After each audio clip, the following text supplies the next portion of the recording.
नमस्कार. जरा हटके संवाद मध्ये मी दीपाली आपलं सर्वांचं स्वागत करते. नेहमी नवीन नवीन व्यक्तिमत्व घेऊन आपण भेटतो आहोत आणि जाणून घेतो आहोत या समाजाविषयी असलेली त्यांची गोडी आणि कार्य.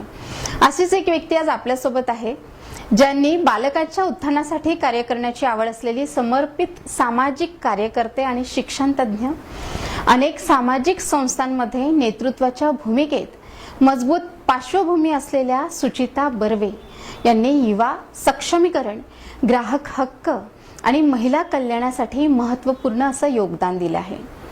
समुपदेशन क्षेत्रामध्ये आतापर्यंत 3000च्या वर कुटुंबाला समुपदेशन करून त्यांचे कौटुंबिक आयुष्य सुरळीत केलेले आहे. अशा आजच्या आपल्या सामाजिक कार्यकर्त्या म्हणजे सुचिताताई बर्वे. यासोबतच त्यांना राष्ट्रीय युवा पुरस्कार प्राप्त आहे. त्या पुरस्कारांनी गौरवित झालेले आहेत. अशाच्या आपल्या सुचिताताई बर्वे यांना भेटूयात आणि काही महत्त्वाचे हितगुज करून काही प्रश्नांची उत्तरं त्यांच्याकडनं आपण जाणून घेऊयात. चला तर मग आता आपण वळूयात सुचिताताईकडे. नमस्कार सुचिताताई.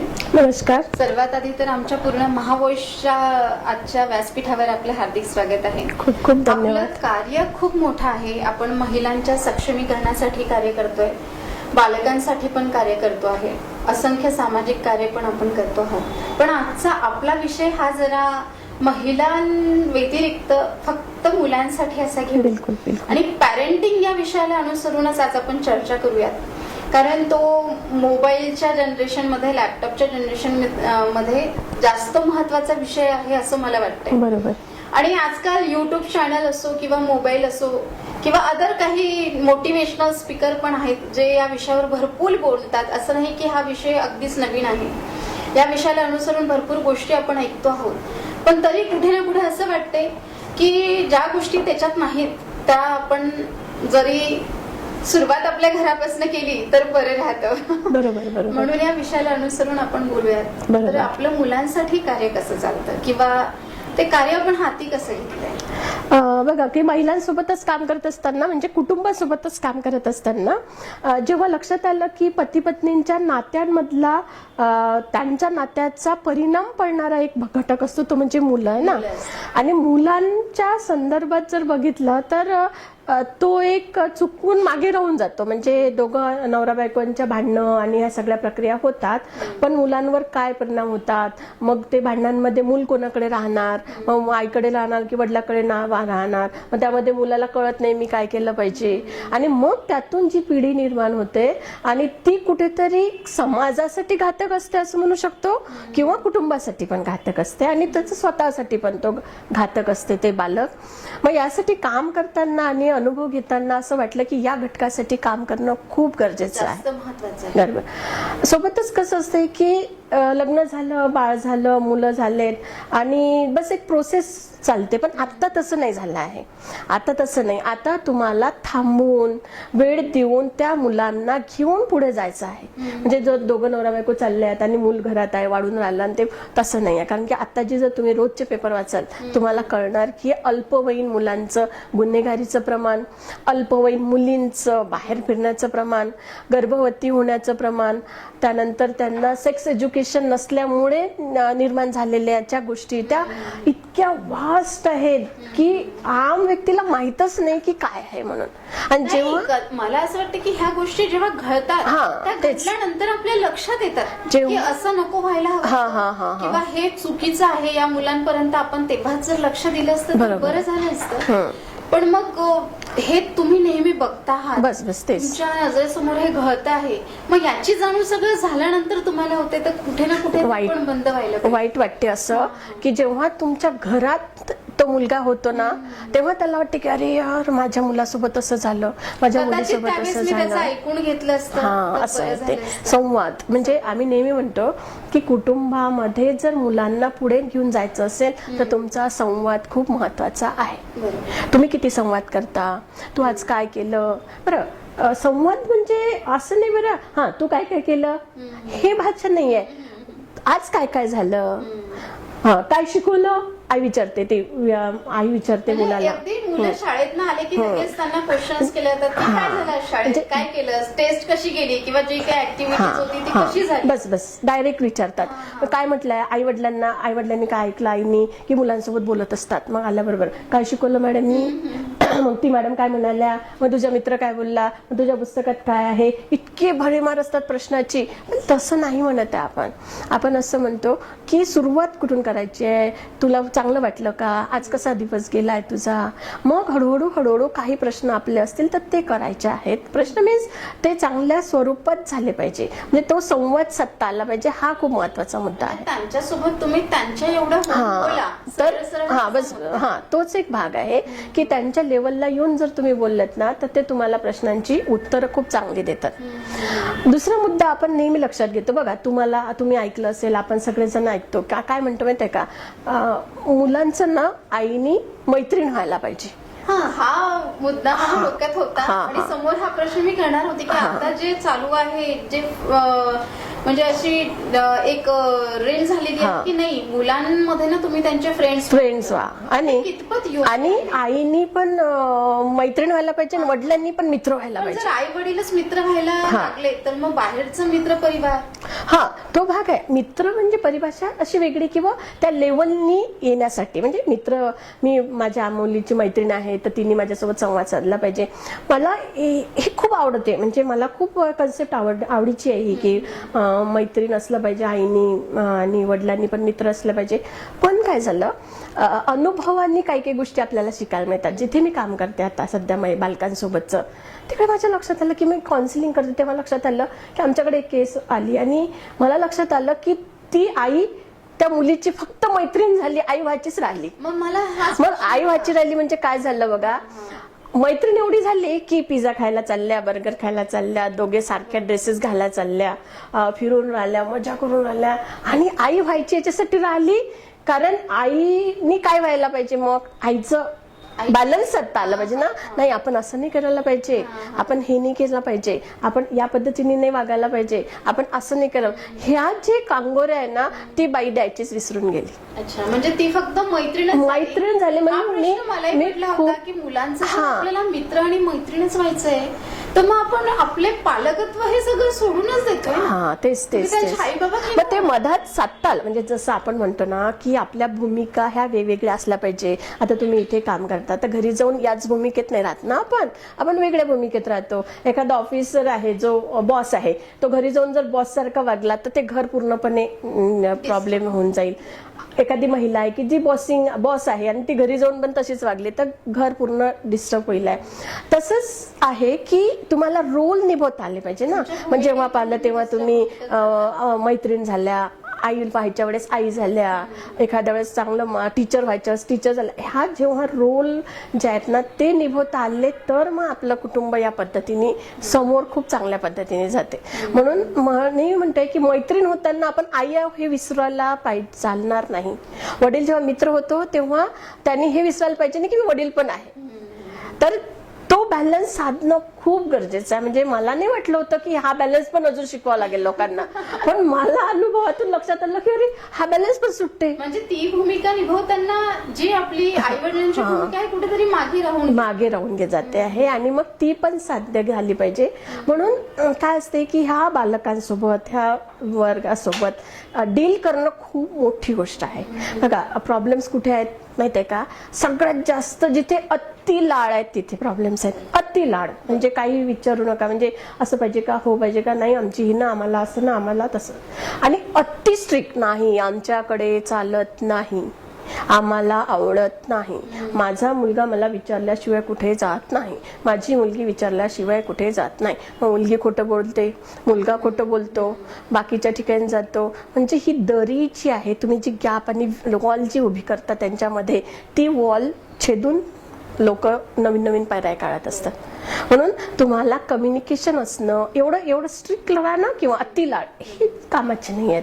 तर तुम्हाला खूप चांगल्या पद्धतीने घेऊन जाणं आणि मग ते सगळं कम्युनिकेशन झालं. एकंदरीत घरातलं वातावरणच तुम्हाला असं ठेवायला पाहिजे की जिथे तुम्हाला स्ट्रिक्ट हवंय तिथे तुम्ही ते बना आणि जिथे तुम्हाला लाडाने घ्यायचंय तिथे तुम्ही ते. बरोबर. म्हणजे मुलं तुमचं आदरही करतील आणि ऐकतील सुद्धा, बरोबर. जेणेकरून तुम्हाला त्यांना खोटं बोलायची वेळ येणार नाही आणि खोटं बोलून बाहेर ज्या गोष्टी घडतात त्या गोष्टी आपल्या नजरेसमोर येणार नाही. त्याच्यात एक उदाहरण मला खूप चांगलं आठवतं की जेव्हा आम्ही बालकांसोबत चर्चा करतो आणि एक मुलगी चर्चा करत असताना असं लक्षात आलं की त्यांचं म्हणणं आहे, आजच्या पिढीचं मुलांचं टीनेजर्सचं असं म्हणणं आहे की आम्हाला रिस्पेक्ट पाहिजे ना, आम्हाला रिस्पेक्ट पाहिजे. म्हणजे माझे वडील वर्क टू होम करत असताना जर एखाद्या लॅपटॉपवर काम करत आहे आणि मी तिकडून आले आणि आल्यानंतर माझ्या हातचं काही पडलं तर जोराने ओरडत, काय तर कळत नाही का मी काय काम करत आहे.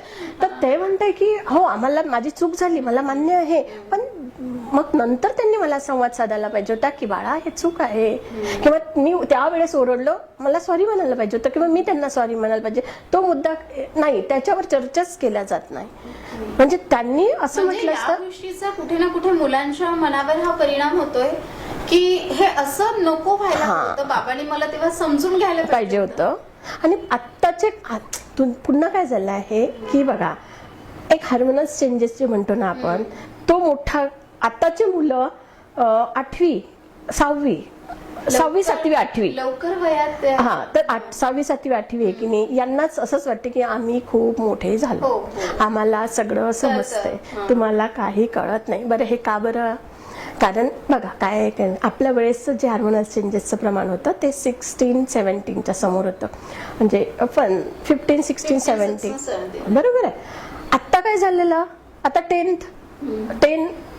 9-10 वगैरे वगैरे, म्हणजे म्हणजे बालक तेव्हा 6-7-8 ला असतं, म्हणजे 6वी 7वी 8वीत असतं. तेव्हा आपण तेव्हा 8वी 9वी 10वीत असायचो, म्हणजे 6वी 7वी 8वी आणि आपण 8वी 9वी 10वी. मग 8वी 9वी 10वी मध्ये आता 8वी 9वी 10वी नंतर आपण जेव्हा फर्स्ट सेकंड व्हायचं तेव्हा एक चेंजेस आणि मग ते प्रेम आणि मग त्या गोष्टी व्हायच्या, बरोबर आहे. आता हे 6व्या वर्गातच आणि 5व्या वर्गातच जे हार्मोनल चेंजेस होऊन राहिले आणि त्याच्या वयाच्या 18 वर्षाचं किती मोठं स्ट्रगल आहे, त्यांचं स्वतःच स्ट्रगल आहे. म्हणजे त्यांना हे स्ट्रगल करावं लागते, हे त्यांच्या शरीरासोबत, त्यांच्या याच्यासोबत, म्हणजे मेंटल हेल्थ सोबत. मग त्यांना ते वाटणं, बाहेर जाणं, मुलांना म्हणजे इतकं बोलण्यानाही बोलायसारख्या गोष्टी आहेत की आता आपण काहीच चर्चांनी करू शकत नाही. की इतक्या गोष्टी आहेत की बोलूच शकत नाही आता. म्हणजे खूप साऱ्या अशा गोष्टी आहे की ती पोरांना सगळंच कळतं, सगळ्या गोष्टी माहिती आहेत त्यांना, ती अर्धवट माहिती राहते, मग त्यांनीच चुका होतात.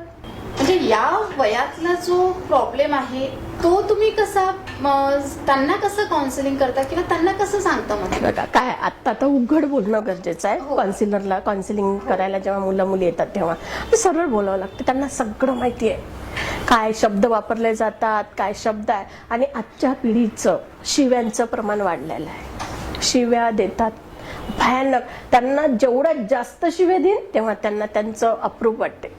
हे प्रमाण इतकं झालंय का बरं? कारण युट्यूबवर सर्रास शिव्या आहेत बाहेर, कारण की सेन्स ऑफ बोर्ड नाहीये. जेव्हा आपण आपल्या पिक्चर मध्ये एखादी शिवी दिली तर ती काटायचे, युट्यूबर्स काय करतात, युट्यूबवर शिव्या देतात, मग ते शिव्या ते ऐकतात. हे जे नेहमीचे युट्यूबर्स व्हिडिओज गमतीशीर म्हणून आपण ते बघतो, त्याच्यातनं ते शिव्या घेतात आणि खूप जास्तीत जास्त मुलांचं शिव्यांचं प्रमाण, मुली डायरेक्टली शिव्या देऊन बोलतात.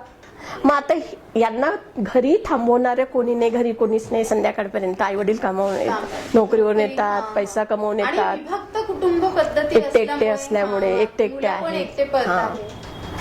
त्याच्यावर ह्या सगळ्या गोष्टी खूप जास्त प्रमाणात प्रॉब्लेम क्रिएट होताना दिसतात आहे. याच्यावर एकच आहे की आपल्याला आपलं कुटुंब वाचवणं गरजेचं आहे. म्हणजे कसं की त्यामध्ये तुम्हाला संवाद साधणं आहे, स्वतःला कुठेतरी गुंतवून त्या मुलांसोबत वेळ देणं, काही वेळ काढून त्यांच्यासोबत बाहेर जाणं, चर्चा करणं, एखाद्या विषयाला घेऊन चर्चा करणं की तुझं या बाबतीत मत काय आहे. राजकारण असो, आर्थिक व्यवस्था असो, घर असो, शिक्षण व्यवस्था असो, कुठल्याही विषयावर तुम्ही मुलांसोबत संवाद साधा ना. असं थोडी आहे की फक्त गर्लफ्रेंड बॉयफ्रेंडवरच चर्चा करायची असते, असं नाहीये. राजकारणावर बोला, तुला काय वाटते, कोणत्याही गोष्टीवर बोला.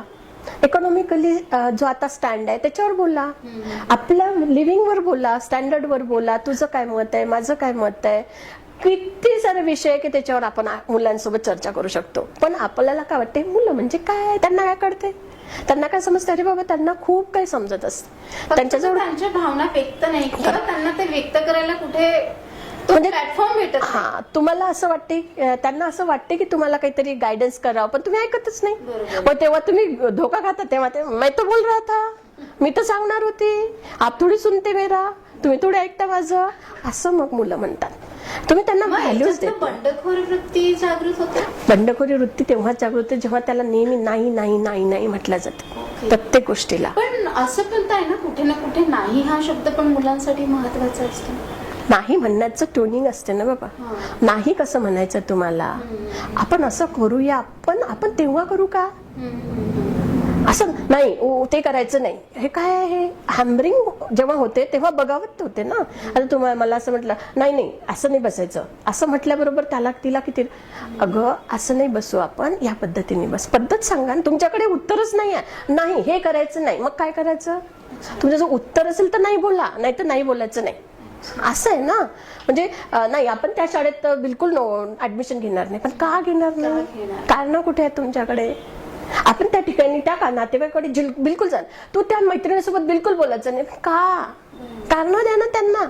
म्हणजे त्यांचा तो जो विषय आहे हा प्रश्न तिथे असणारच, बिलकुल असणार ना त्यांचा. त्या प्रश्नाची उत्तरे जर तुमच्याकडे नाही आहे म्हणजे मग तुम्ही काहीच कामाचे नाही आहेत. ते चेक करतात तुम्हाला मोठ्यांना की तुमच्या जो किती उत्तर आहे.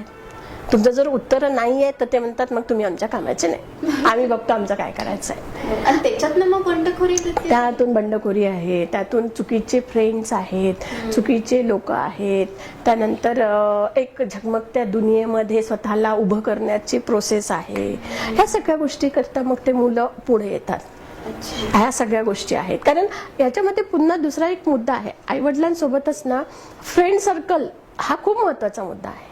म्हणजे चुकीचे फ्रेंड मिळत गेले की तुमचं लाईफ टोकाला जात.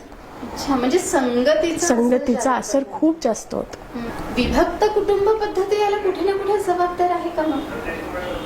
नाही, विभक्त बघा काय आहे माहितीये का, विभक्त कुटुंब पद्धती असो या संयुक्त असो, संयुक्त मध्ये काय होतं की अति लाड मुलाचे, आईने मारलं तर आई म्हणते, आजी म्हणते की अरे बाबा जाऊ दे, म्हणजे तो त्याचं ऍडव्हान्टेज घ्यायचा की बाबा मला मला मला लाड करते, मग लगेच जाऊन सांगा.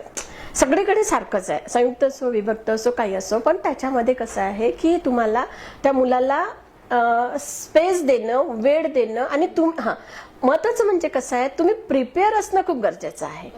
म्हणजे की आधीच्या काळात कसं म्हणतोय आपण की बाळ जन्माला येत होतं आणि मग जगत होतो आपण, म्हणजे झालं लेकरू मोठं झालं, 10वी 12वी पण काय झालं आणि टीचर कुठे जायचंय ते. आत्ताचं तसं नाही राहिलं. वातावरण आता तुम्हाला म्हणजे आता जसं काही प्रेग्नन्सी पासूनच महिला गर्भसंस्कार वगैरे ते करतात, मग एवढं त्याच्यावर वेळ देतात, मग तेव्हा वेळ देतात आणि बाळ झाल्या तेव्हा भरपूर वेळ दिला जातो, काळजी घेतली जाते. आणि जेव्हा मूल होतं तेव्हा यांच्या ड्युट्या, यांचं पर्सनल, मग ते झालं. मग बाळ झाल्यानंतर त्याचं काय, मग आता तिथे काय काय गोष्टी करायच्या आहेत, भरपूर गोष्टी करायच्या. मग संवाद आहे, दोघांची चर्चा आहे, आणि मग त्यामध्ये प्रत्येक गोष्टीचं घेऊन चालणं आहे, ह्या सगळ्या गोष्टी आल्या. म्हणजे जबाबदारी आहे. जर बाळ जन्माला घातल्यानंतर पॅरेंट्सची खूप जबाबदारी आहे, आता बालकाला समोर घेऊन जाण्याची खूप जास्त जबाबदारी आहे. बरोबर. हा फक्त शिक्षणावर जास्त दिला जातो किंवा आता जे आहे वातावरण की चांगल्या शाळेत मूल आपलं शिकलंच पाहिजे, त्याच्या बुद्धिमत्तेपेक्षाही त्याला ते शिक्षण, तो औदा जास्त महत्वाचा असतो. सोबतच तुम्हाला क्लासेसही तेवढे महत्वाचे असतात. जे नावाजलेले क्लासेस आहेत तिथे आपला मुलगा गेलाच पाहिजे, त्याने ते क्लास अटेंड केलेच पाहिजे. आणि राहिला बाकीचा वेळ, आता समर सेशन आहे, त्या समर वेकेशन मध्ये हे मुलांनी हा क्लास केला पाहिजे, तो क्लास केला पाहिजे. हे कितपत योग्य आहे? तोच तर भाग आहे. म्हणजे मला माझे सगळे सुप्त ज्या गुण आहेत, माझ्या ज्या सुप्त आवडी राहिल्या होत्या त्या मी सगळे मुलांमध्ये पाहते. म्हणजे माझ्या मुलांनी सगळं, मी जे नाही करू शकले ते मुलांनी केलं पाहिजे, मी जे नाही केलं पाहिजे माझ्या नवऱ्याला वाटते मी जे नाही केलं पाहिजे करू शकलो तो यांनी केलं पाहिजे. हे ह्याचं ओझं तुम्ही त्या बालकावर टाकता आणि गोष्टी त्या मुलाला कधी तेच विचारलं जात नाही. आणि कुठे जायचंय आता तुम्हाला माहित आहे फर्स्ट सेकंड फोर्थ मध्ये ट्युशन्स अगदी नर्सरी आणि म्हणजे 5th पासनं म्हणजे 4th 6th पासनं स्पर्धा परीक्षेच्या ट्युशन्स. म्हणजे त्याच्या मेंदूला किती तुम्ही खेचान आहे, तो ब्रेन काय. नवोदयच्या एक्झाम्स आल्या, फाउंडेशनचे क्लासेस आले, फाउंडेशनचे क्लासेस कंटिन्यू मुलं आहेत त्याच्यामध्ये. 4th पासून फाउंडेशनचे क्लासेस आहेत मुलांना. त्यांना जगूच देत नाही, त्यांना फ्रीली ते बघूच देत नाही, त्यांना एरिया देतच नाही त्या पद्धतीचा की हे काय आहे, जग काय आहे, कोणत्या पद्धतीने मी डिसिजन्स घेतले पाहिजे आणि मी काय केलं. म्हणजे सगळं स्पून फिडिंग आहे. हेच पण त्याला त्याचे डिसिजन नाही. म्हणजे बघा साधी गोष्ट आहे, एखाद्या प्रोग्रामला जायचं आहे, आई म्हणते हा शर्ट घाल, हे कर, डिसिजन कुठे आहे. त्याला म्हटलं काय 4thच्या मुलाला की तुला बघ कुठलं शर्ट घालायचं आहे, बरोबर, त्यांनी काढले का ती डिसिजन मेकिंग काहीच नाही. माझी आईच काढणार आहे, माझी आई पप्पा काय लोक आहेत जे घरातले तेच काढणार. हा शर्ट, हा पॅन्ट, ही गोष्ट त्यांचं डिसिजन घेण्याचं लेवल संपून दिली तुम्ही. थोडस तर विचार असं तर म्हणा, हा तुला बघ ना काय घालायचं. बरं 2-3 काढले त्यांनी, अगर 3 शर्ट त्यातलं एक चॉईस करायला मदत करा ना तुम्ही, पण त्याला 3 तर काढू द्या. पण तिथूनच तुमचं डिसिजन मेकिंग सुरू होतं ना, डिसिजन प्रक्रिया सुरू होते ना, ती होतच नाही. त्यानंतर म्हणजे प्रत्येक ठिकाणी बघा तुम्ही, मी जेव्हा माझ्या मुलीसोबत कॉलेज शाळांमध्ये जायची ना, ते एक्झामच्या वेळेस ते बघायला प्रश्नपत्रिका, उत्तरपत्रिका, रिझल्ट, म्हणजे तेव्हा मी त्या माझ्या मुलीच्या पेपरकडे कधीच नाही बघितलं. मी पाहायची त्या आयांकडे, इतने कम मार्क्स, इतने क्यों कम आए, ये तुझे तो ये ट्यूशन में भेजा है, ये 4 मार्क्स कहाँ पे गए, ये 2 यहाँ के कहाँ गए. अरे यार रुक तो सी, थांबा ना थोड्या तर थांब. आहे ना त्यांच्याकडे खूप मटेरियल आहे, ते लोक तुम्हाला खूप देणार आहेत, थोडंसं थांबा त्याकडे, फ्रीली त्यांना जगू तर द्या, काहीच प्रॉब्लेम नाहीये. ते यशस्वी आणि खूप चांगला व्यक्ती बनणार आहे, खूप चांगल्या पद्धतीने पुढे जाणार आहे. आणि मग डिप्रेशन, 3-4 मुली तिथेच मी बघितल्या आहे, काळ चेहऱ्यावर झालं, माझ्या मुलीला खूप डिप्रेशन आलं, माझ्या मुलीला खूप. अरे यार डिप्रेशन येतं असं आतापासून तुम्हाला या वयात. मला माझ्या मुलीला डिप्रेशन, ती म्हणते मी डिप्रेस आहे, ह्या पद्धती. म्हणजे अवाक्याच, म्हणजे इतक्या जबरदस्त त्यांच्याकडून तुम्ही हे करता, डिमांड करता, त्यांचा काही तर विचार केला पाहिजे ना तुम्ही. आणि मग तुम्ही म्हणाल की अशा मुलांची मानसिकता खचत जाते, एकटे राहायला लागतात, वेट गेन करतात, जास्त खायला लागतात, त्यांना नेहमी खायची इच्छा होते, जेवायची इच्छा होते, काही पण करावं वाटते, एकटेच राहायला लागतात, चर्चा करत नाहीत, अग्रेसिव्ह होतात. मेन पॉइंट अग्रेसिव्ह 2 गोष्टी होत्या त्याच्यामध्ये, एक तर अग्रेसिव्ह होईल, नाही तर मग डिप्रेशन मध्ये जाईल. डिप्रेशन मीन्स शांततेत जाईल, बसलेच राहील, बोलणार नाही. किती मुली अशा आहेत, मुली असे आहेत की ज्या डिप्रेशन मध्ये 10-10 दिवस आंघोळ करत नाहीत, कोणासोबत बोलत नाहीत, कोणी आलं तर त्यांना राग येतो, चिडचिड होते, कोणी घरात पाहुणा आला की त्यांना वाटते की ये क्यों आया, हा व्यक्ती का आला. म्हणजे ऍक्सेप्ट करत नाही, मान्य करत नाही, जीवावर येते. माझ्या पद्धतीचं चौकटीतलं लाईफ जगायची इच्छा आहे, का असं झालं आहे, त्याच्यावर काही तर कारण असतील ना. मग पुढे जाऊन ते स्ट्रगल करूच नाही शकत, स्वतःला बाहेर नाही काढू शकत. मग लग्न झाल्यानंतर तो जो पार्टनर आहे त्याच्यासोबत ऍडजस्टमेंट नाहीये, फिर क्या है, फिर म्हणतात ते बरं दोघं मुली एकत्र आले, ब्रेकअप, बाहेर गेलं, म्हणजे एकदम नॉर्मली काहीच नाही. आणि लग्नानंतर आमच्याकडे आलेल्या डिवोर्सचं प्रमाण अतिशय झालेलं आहे. कारण की तुम्ही इकडे वाढण्याची प्रक्रिया चुकीची आहे, तुम्ही ऍक्सेप्ट करणं शिकवलंच नाही, गुण दोष ह्या पद्धतीला घेऊन चालणं शिकवलंच नाही. 4 चौघात राहायची ज्याला सवयच नाही आहे, तो पूर्ण दुसरं घर बस तेच तर आहे. म्हणजे बघा डिप्रेशन मध्ये काय होते या मुलांचं, 1-2-3 गोष्टी होतात. एक तर खूप खायला लागतात, त्या नाहीतर मग एकट्याच बसून राहतात, आंघोळी करत नाहीत, चिडचिड होते, त्यानंतर कोणासोबत बोलायची इच्छा होत नाही, ह्या सगळ्या गोष्टी होतात. नाही तर मग खूप आक्रस्ताळेपणा येतो, घरातल्या वस्तू फेकणं, मारणं, ओरडणं, घरावर चिडचिड करणं, तू अशी तू तशी, ह्या सगळ्या गोष्टी होतात. आणि सगळ्यात महत्त्वाचं म्हणजे आईचा मुलींना जास्त राग येतो. आई तिच्यासाठी दुश्मन असते, कारण की आई बोलते ना, असं करू नको, तसं करू नको, तर नकोची नकोची भावना आहे. मग ते नाही म्हणायचं. मगाशी आपण जे म्हटलंय की नाही नाही म्हणता, त्याला तुम्ही वेगळ्या मार्गाने तुम्ही असं करून त्याच पद्धतीने जर केलं ना, तर मग आपले मुलं त्या लेवलने येऊ शकतात, नाहीतर हातात सापडणार नाही. आणि नसेलच होत आपल्याच्यानं हँडल, खरंच म्हणजे हा सांगण्याचा माझा एक नेहमीचाच मुद्दा असतो की नसेल होत ना, थर्ड पर्सनचं तुम्ही त्यात मार्गदर्शन घ्या, की तुम्ही जा, काउन्सिलर्स आहेत त्यांच्याकडे जा, कोणत्याही काउन्सिलरकडे.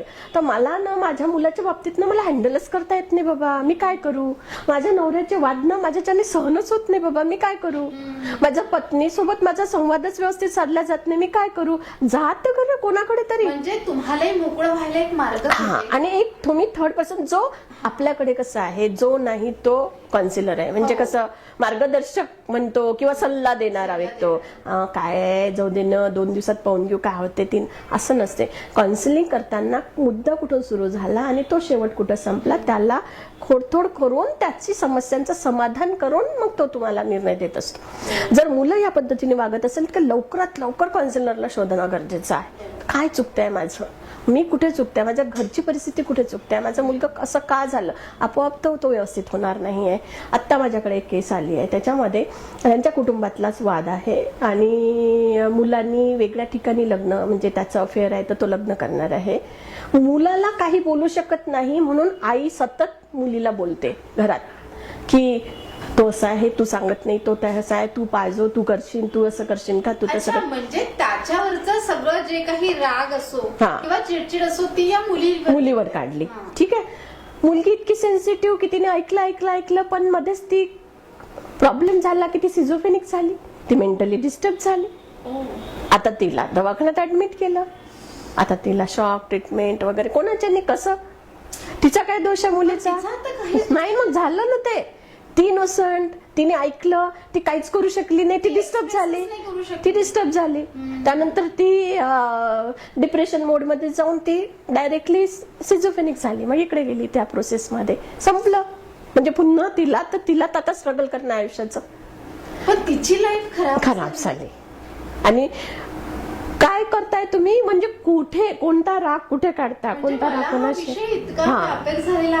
की सुरुवात मुलांपासून करायची की पॅरेंट्स पासून करायची, चुकी शोधायची तर कोणाची शोधायची. नाही असं असते ते. बघा, चुका ह्या होणारच आहे, लाईफ आहे, पण त्या झाल्या नाही पाहिजे. किंवा मग का होतात, कारण काय आहे याचं वाचन, त्याची माहिती, त्याचा अनुभव, त्या सगळ्या गोष्टी आपण घेतल्या पाहिजे. आणि बघा, आपण माइंड आहे आपला राग येणारच आहे आपल्याला. आपण कुठे काढतो, कुठे चर्चा करतो, कोणासोबत बोलतो, हा पण विचार आपण केला पाहिजे. आपल्या कुटुंबामधला कोणत्या व्यक्तीवर प्रेशर देतो आपण. एखाद्या वेळेस असे होऊ शकते की एखाद्या घरामध्ये एक पत्नी एवढी रागेट असते की सतत त्या नवऱ्याला टोमणे देऊन त्याला परेशान करत असते. मग तो कुठेतरी व्यसनाधीन होतो, तो कुठेतरी बाहेर जातो, त्याचा कुठेतरी प्रॉब्लेम क्रिएट होतो आणि तो बाहेरच्या जगात जगण्याचा प्रयत्न करतो. म्हणजे मग ते पुन्हा शोधणं गरजेचं आहे की हिला काबर कसं कंट्रोल करायचं. जेव्हा आपण म्हणतो घरातल्या आई वडील जेव्हा असे वागतात, याच्यात चूक मुलांची कुठेच नसते. पण मुलांना जर अशा आई वडिलांसोबत बोलायचं असेल, काही सांगायचं असेल, तर मग त्यांनी कोणाशी बोलावं. नाही काय असते यामध्ये, अजून एक स्टेप मागे येऊ आपण. कसं की मुलं इथून सुरुवात होऊ शकते की जेव्हा मुलं मग डिस्टर्ब होतात ना, त्यांना वाटते ना कुणाशी बोलावं. इथे शाळेचं काम असते कधी कधी, शाळेमध्ये काउन्सिलर्स आहेत, मग शाळेत असायलाच पाहिजे. नसेल तर त्यांनी करायला पाहिजे, म्हणजे आहे तरी नसेल तर करायला पाहिजे. आणि आहेत तर मग ते कसे आहेत, पूर्ण वेळ आहेत का, कसे आहेत, एकाच दिवसाचा, तो पण विचार करायला. मग हे बालक की आतापर्यंत ते हे व्यवस्थित होता, मग कुठे काय झालंय, आता हे डिस्टर्ब का झालंय. फॅमिली डिस्टर्बन्स आहे, स्कूलमध्ये काही प्रॉब्लेम आहे, टीचर्स कडनं काही प्रॉब्लेम्स येतात. तर ते काउन्सिलरला शोधून मग काउन्सिलरनी आई वडिलांना बोलवणं, मग तो जिल्हा परिषदचा असू दे, नाही तर मग प्रायव्हेट कुठलाही असू दे शाळेतला. असं नाही की मग जिल्हा परिषद मध्ये प्रॉब्लेम्स नाही, तिकडे पण आहेत. तिथे पण काउन्सिलर असला पाहिजे ना. तिथले पण काही वांदे आहेत, तिथेही प्रॉब्लेम्स आहेत, इकॉनॉमिकली प्रॉब्लेम्स आहेत, पैसा नाही आहे, काहीतरी घरात वडिलाचे काही प्रॉब्लेम्स आहेत, आईचे आहे, त्याचे पण मानसिक हेल्थवर परिणाम होतात मुलांच्या. ते पण काउन्सिलरनी बघितले पाहिजे आणि तिथून ती सुरुवात झाली पाहिजे. म्हणजे ह्या मुलाला तुम्हाला दोन्हीकडे चेक करता येते. मुलाला फॅमिलीमध्ये पण चेक होईल आणि शाळेचा काउन्सिलर पण चेक होईल. म्हणजे हेल्दी आणि व्यवस्थित बालक जन्माला येईल आणि बालक मोठा होईल की नाही, सुदृढ होईल. आपला जो आपण समाज म्हणतो की आता जो खूप चुकीच्या दिशेने जात आहे ते कुठेतरी थांबण्याचा